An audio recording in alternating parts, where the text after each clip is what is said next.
दोस्तों नमस्कार। यह पहली बार है कि प्रधानमंत्री नरेंद्र मोदी की रैली रद्द करनी पड़ी। यह पहली बार है कि प्रधानमंत्री मोदी की रैली रद्द करने की वजह सुरक्षा में चूक बताई गई। यह पहली बार है कि गृह मंत्रालय ने तुरंत एक बयान जारी कर राज्य सरकार से पूछा जिम्मेदारी किसकी है, उसे दंड दिया जाए। यह पहली बार है जैसे ही चुनावी रैली रद्द हुई वैसे ही बीजेपी के अध्यक्ष ने ट्वीट करके कहा कि मुख्यमंत्री तो फोन तक नहीं उठा रहे थे, तो क्या यह किसी साजिश का हिस्सा तो नहीं।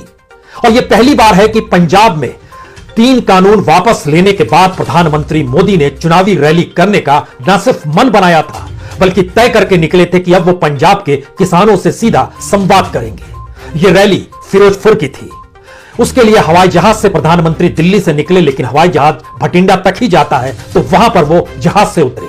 उसके बाद तय किया गया था कि भटिंडा से फिरोजपुर तक वो हेलीकॉप्टर से जाएंगे, लेकिन मौसम बिगड़ा हुआ था। रैली में लोग इंतजार कर रहे थे या लोग पहुंच नहीं पा रहे थे, या रैली में पहुंचने के लिए भी लोगों को आने से रोका जा रहा था। कई तस्वीर एक साथ चल रही थी। भटिंडा में खड़ा हुआ प्रधानमंत्री का जहाज, वो हेलीकॉप्टर जिसे जाना था वो नहीं जा पाया। उसके बाद गाड़ियों का रेला जो चल पड़ा भटिंडा से फिरोजपुर की तरफ। उस रास्ते में क्या जानकारी राज्य सरकार को दी गई थी या यह अचानक तय किया गया, इसको लेकर भी विवाद है। राज्य अपने तौर पर कह रहा है हमें उस रूट की जानकारी नहीं दी गई जिस रूट से प्रधानमंत्री को फिरोजपुर तक पहुंचना था। फिरोजपुर के रास्ते में उन्होंने तय किया था कि रैली से पहले वह हुसैनी वाले सीमा बॉर्डर पर, जहां पर शहीदों का मेमोरियल है, वहां पर भगत सिंह, राजगुरु और सुखदेव को वह पुष्प अर्पित करेंगे, यानी शहीद स्मारक में वो पहले जाएंगे। उसी रास्ते भटिंडा से वह सड़क के रास्ते निकले थे, लेकिन तकरीबन 30 किलोमीटर पहले एक पुल पर जब पूरा का पूरा रेला पहुंचता है तो सामने गाड़ियां जमी हुई नजर आती है। जानकारी दी गई कि यह प्रदर्शनकारियों की गाड़ी है, लेकिन प्रोटोकॉल कहता है जिस रूट को लगा दिया जाता है उस रूट पर फिर लगभग आधे घंटे पहले तक गाड़ियों की आवाजाही या तो पुलिस की निगरानी में होती है और 10 मिनट पहले तक सारी गाड़ियों को उस रूट में बंद कर दिया जाता है। लेकिन उसके बावजूद भी जो उस पुल के दृश्य आए वो दृश्य खुले तौर पर बता रहे हैं कि सामने गाड़ियां खड़ी हुई हैं, यानी प्रधानमंत्री की गाड़ियों का रेला आगे नहीं जा सकता है। और यही वो फ्लाईओवर है जहां पर प्रधानमंत्री के काफिले पर ब्रेक लग गई। वहां पर पुलिस की मौजूदगी थी, लेकिन सामने कुछ गाड़ियां भी खड़ी थी।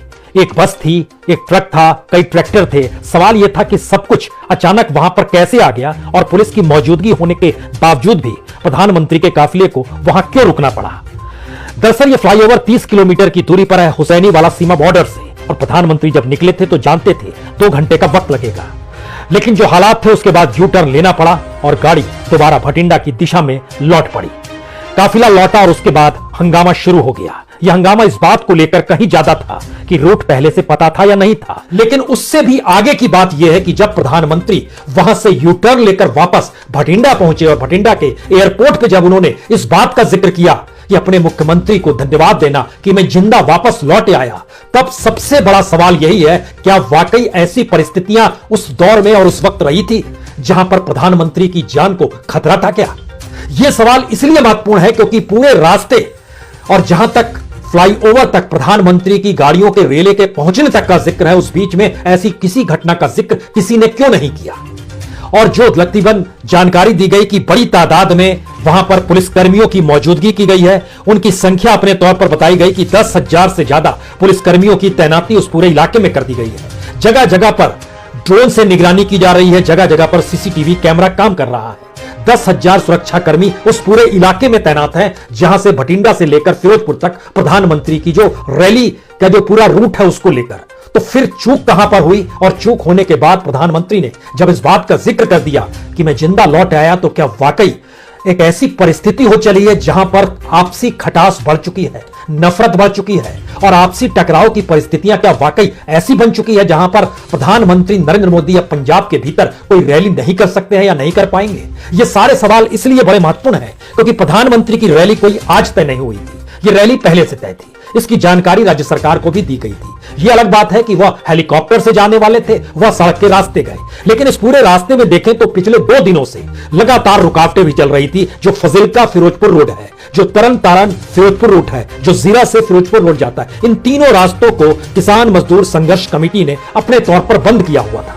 उनका कहना था कि किसानों को लेकर 3 कानून वापस लेने के साथ प्रधानमंत्री ने चाहे कानून वापस लेने के साथ माफी मांग ली, लेकिन जो कहा गया था वो अभी तक लागू क्यों नहीं हुआ है? मसलन एमएसपी को लेकर कोई कमेटी अभी तक क्यों नहीं बनी है? इसको लेकर किसान मजदूर संघर्ष कमेटी का विरोध इन तमाम जगहों पर हो रहा था। उनका कहना है एमएसपी को लेकर कमेटी नहीं बनी। उनका कहना है जो पुलिस केस अलग अलग राज्यों में चल रहे हैं वह अभी तक विड्रॉ नहीं किए गए हैं, जबकि उसमें कहा गया था विड्रॉ कर लेंगे।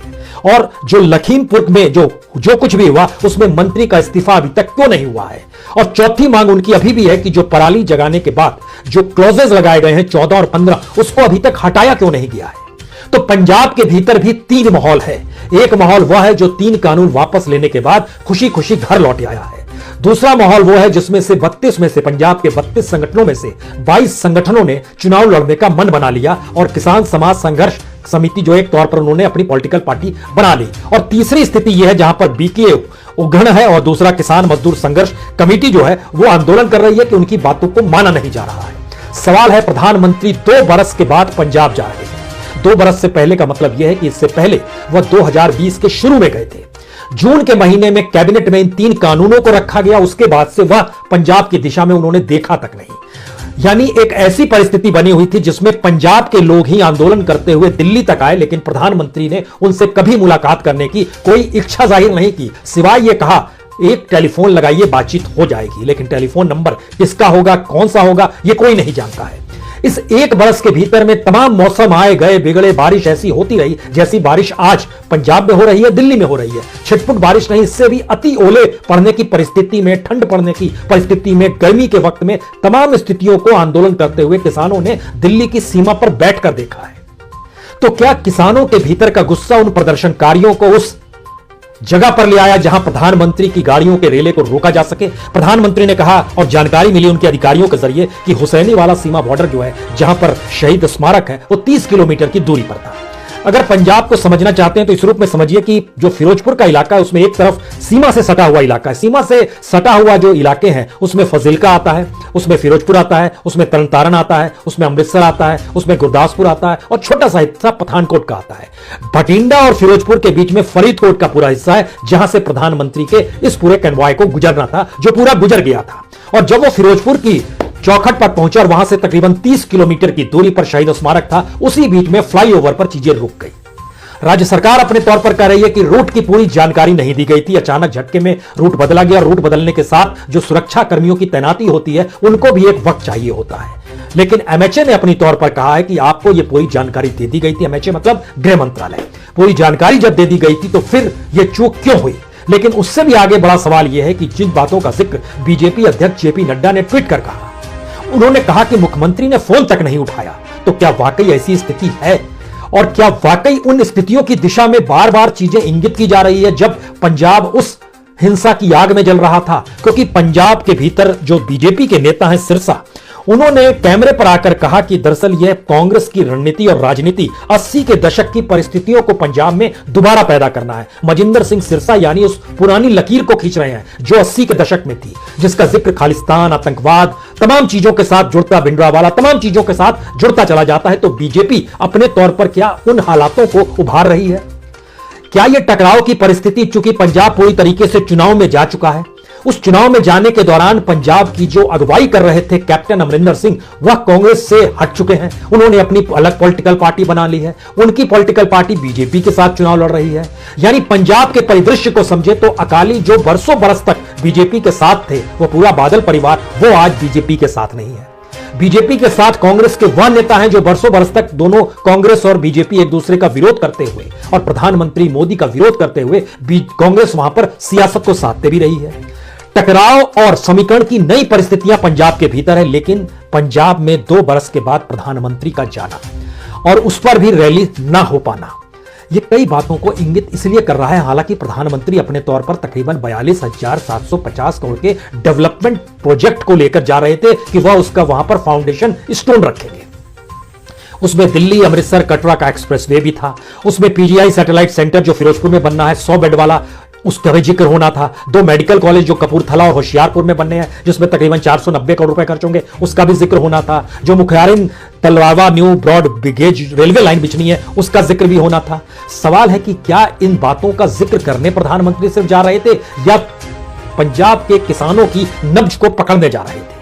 क्योंकि इस दौर में पंजाब और हरियाणा के कुछ हिस्सों में खुले तौर पर नजर आया है कि बीजेपी को लेकर वहां के लोगों में इतना आक्रोश है कि बीजेपी के एमएलए को अपने इलाके में वो आने नहीं देते हैं। और इस बात का जिक्र लगातार किया जा रहा था और इस बातों का जिक्र 3 कानून लेने से पहले, वापसी से पहले भी दिल्ली में कर रहे थे। और इस 3 कानून के मद्देनजर ही अकाली बीजेपी से अलग हो गए।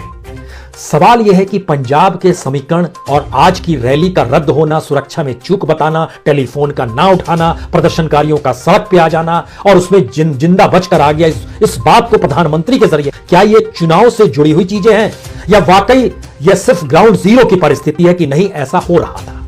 लेकिन इसके बावजूद भी हमें लगता है इसकी जांच अब होनी चाहिए कि प्रधानमंत्री को यह क्यों कहना पड़ा कि उनकी जान को खतरा है, जिंदा बचकर आ गए, इस बात का जिक्र क्यों करना पड़ा। और अगर ऐसी परिस्थिति थी तो यह बात सिर्फ उन्होंने अधिकारियों से कहीं को कही, और अधिकारियों से कही तो इस बात की जानकारी सिर्फ एएनआई न्यूज एजेंसी के जरिए ही वापस बाहर निकलकर क्यों आई, क्योंकि यह एक देश का मामला है। प्रधानमंत्री देश के हैं, उसमें एएनआई एक बहुत छोटी सी चीज है और अधिकारियों का संवाद भी कोई छोटी परिस्थिति के साथ नहीं जोड़ा जा सकता है कि देश के प्रधानमंत्री खुद कह रहे हैं कि हम जिंदा बच के आ गए। यह एक अलग परिस्थिति है। आखिर में 3 सवाल, सबसे बड़े सवाल है, क्या वाकई ऐसी टकराव की परिस्थिति इस देश में आ चुकी है जहां पर प्रधानमंत्री को लगता है कि वह जिंदा बचकर आ गए?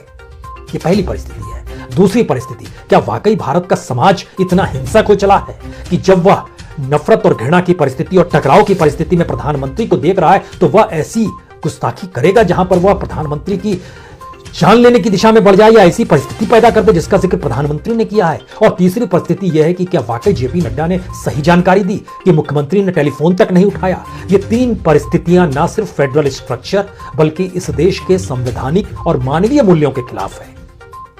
लेकिन अगर ये परिस्थितियां बनी है तो शायद देश के सामने एक बड़ा संकट है, और अगर इन परिस्थितियों का राजनीतिक तौर पर इस्तेमाल करके सिर्फ बयानबाजी की जा रही है तो यह कहीं और ज्यादा घातक हो चला है, क्योंकि इसका इलाज होता नहीं है जो शब्दों के जरिए कह दिया जाए, वह भी संवैधानिक पदों पर बैठे हुए लोग उस बातों का जिक्र कर दें और सियासत साधने के लिए कर दें। शायद यह संकट का दोहरा काल है। बहुत बहुत शुक्रिया, बहुत बहुत शुक्रिया।